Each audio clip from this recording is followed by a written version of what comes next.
Hi, everybody. This is Silvio Canto in Dallas, Texas on Thursday, November the 16th. Welcome to our video commentary. I'm sure all of you have been hearing a great deal about tax reform and a tax bill. And the latest news we have is that the House is apparently decided on one. The Senate is still negotiating one.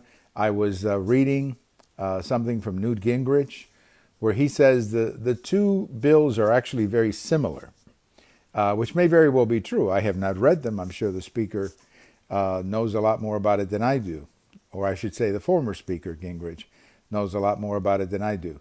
So I'll take his word for it that these are two similar bills and that they're both intended to create jobs and bring about a period of at least fiscal stability. Now, I happen to be one of those who thinks that reforming the IRS is kind of a difficult thing to do because every page on that IRS code, every clause, every one of the lines in there has a godfather as well as a beneficiary. I mean, they're there for a reason. They're there because somebody wanted to protect something, and that's why they put it in there. That's why I've always been one of those who thinks that reforming the tax code is not the ultimate goal, that the real goal is to replace the IRS code, either replace it with a flat tax or replace it with a national sales tax, whatever it may be. A flat tax may be the most practical solution for all, where you simply, whatever you make, you pay a percentage and that's it.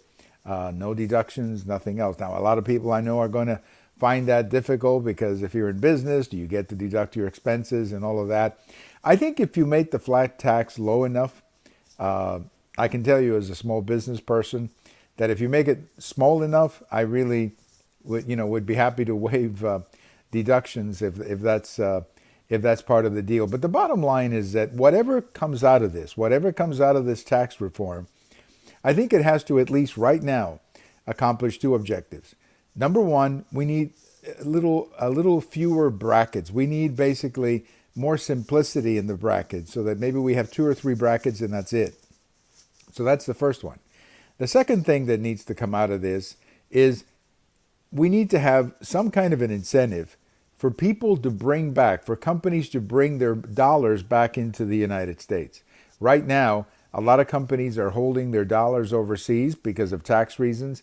We've got to, even if we have to give them a waiver or whatever and say, look, you've got 6 months to do this, and they bring their dollars back without penalty, I'd be willing to do anything to bring those dollars back here because those dollars would be a tremendous jolt to the American economy. It would be a boost. It would be a capital injection of sizable enough to have quite an impact on the American economy. So we'll see what happens with tax reform. As I say, I'm not, a big believer in tax reform. I think I'm more of a believer in tax scrapping the code and coming up with a flat tax.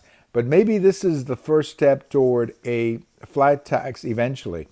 I was kind of surprised that President Trump didn't go directly to a flat tax. I thought that maybe he would, trying to be bold in his first term. But maybe he's got a plan. Maybe the plan is, let's get this, and then later on, if I'm reelected, let's go for the flat tax. I think that would be a pretty good strategy too, turning 2020 into a debate about the flat tax.